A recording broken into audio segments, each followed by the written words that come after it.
supling ni na Kapitan Tiago at Pia Alba.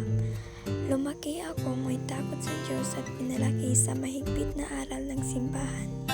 Hinubog upang maging isang dalagang mahinhin at masunurin. Sa likod ng aking katahimikan ay pusong marunong umibig at magtiis. Ako'y umasa at naghintay sa aking minamahal na si Crisostomo Ibarra habang ang aking